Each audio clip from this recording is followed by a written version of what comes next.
I feel like I'm stuck in a situation that seems to never end. I can't finish my work because I get sick too often. I always feel tired and without the energy to do anything. Does any of this sound familiar to you? Many times we find ourselves so caught up in reoccurring mood swings and health problems that we feel like there's no way out. And we think we'll be like this forever. But this is not true. There is a solution. In this video, I will explain what that solution is by summarizing a book called Becoming Supernatural: How Common People Are Doing the Uncommon by Dr. Joe Dispenza. In his youth, the author suffered an accident in which he fractured 6 vertebrae in his spine. The medical prognosis was that he would never walk again, but he completely healed himself using his mind. This motivated him to study neuroscience, biochemistry, and the capabilities of our brain. In this video, I will share 2 lessons from the book which will first show you the roots of your problems and then how to solve them. Lesson 1: the destructive effects of chronic stress. It doesn't matter if the threatening situation is real, imaginary, or if it's a memory. Our body releases stress hormones to mobilize enormous amounts of energy that allow us to face this threat. Our pupils dilate to better see any possible threat. The heart rate accelerates to send more blood to our legs and arms so that we can run or defend ourselves. This is why you can't think logically or make good decisions under stress, because blood flows to large muscles, not the brain. As a consequence of all these, our body becomes unbalanced. This process has an evolutionary origin, and our body is prepared to withstand these unbalanced states momentarily, but not permanently. In prehistoric times, for example, if some wild beast appeared in our path, this chain of reactions could help us survive. And once we survived, our body would return to its normal balanced state. But now, in modern times, there is no wild beast threatening us, but our body reacts in the same way. Today, it's not the wild animal, but it's the call from your boss. It's your wife or husband. It's the bad news. It's a toxic colleague that keeps your body in an unbalanced state constantly. These modern threats tend to be permanent. This is why today we live in chronic stress, as if the wild beast has never stopped chasing us. The chemical imbalance in our body is prolonged, and this is how multiple diseases develop whose cause of origin is nothing other than stress. Currently, medical science indicates several diseases that can be caused by stress, such as anxiety and depression, diabetes, obesity, skin problems, digestive disorders, etc. Each of these diseases and disorders can trigger even more diseases, such as cancer. Therefore, chronic stress creates a vicious, destructive cycle in the body and mind. In the book, there's a story about a woman called Anna.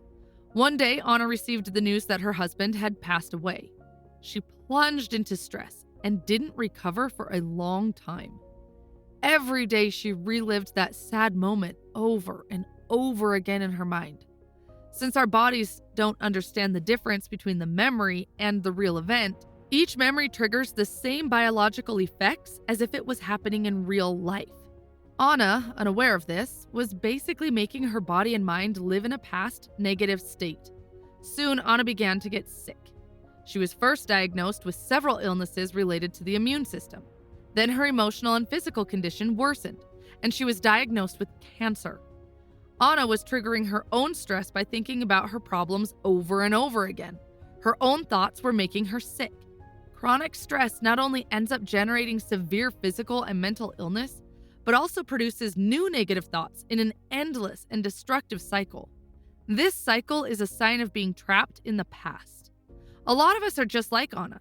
For Anna, it was the memory of a sad event that kept her stuck in the past. But for most of us, it's our habits that keep us stuck. Imagine you're a farmer. Every morning, without fail, you jump on your tractor and follow the same path to take care of your animals. You've been doing this for 20 years, at the same time, with the same tractor, and on the same route. Over time, the tractor wheels have made deep tracks in the road. They're so clear, deep, and well-defined that you can almost start the tractor and it would take the tractor to the destination. No need to touch the steering wheel. Your habits work a bit like those tracks on the road, guiding your life. They often keep you doing the same things, going to the same office, meeting the same annoying people who trigger the same negative thoughts. Even though thoughts are just in your head, they can cause your body to react. For example, picture yourself walking to your kitchen, cutting a juicy lemon in half, and taking a big bite. I'm sure your mouth is watering right now, even though it was just a thought in your head. This shows how an immaterial thought can become material. If you do the same things and feel the same things, you will recreate the same life. It doesn't matter where you go, your past will follow you. In the next lesson, I'll explain how to fix this, but first, let's quickly go over what we've learned so far. We found out that a little stress now and then is normal, but our bodies can't handle being stressed all the time. Also, just one thought can make us feel stressed, and you don't need bad things to happen every day. And what keeps bringing back those same stressful thoughts and feelings are our habits. Lesson number 2, the solution. Now, how is it possible to change and create a new self? Here's how. First, sit down and think about what your new life really looks like. What kind of person do you want to be? What does this new you look like? How does he dress? How much does he weigh? How much does he earn? How confident does he walk and talk, etc.?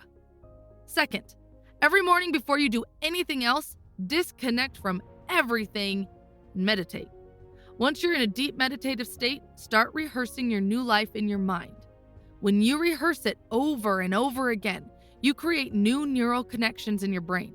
You're basically creating new tracks in your brain, just like the tracks in our tractor analogy.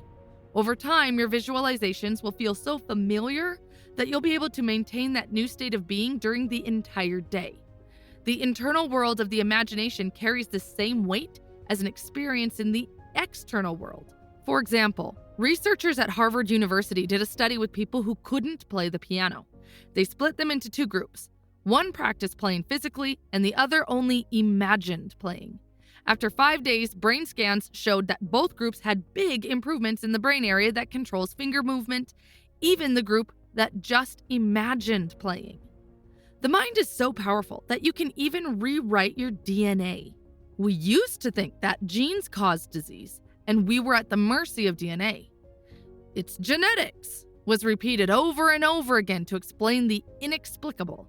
But today it's becoming increasingly clear that what counts is not the DNA, but the environment that surrounds it.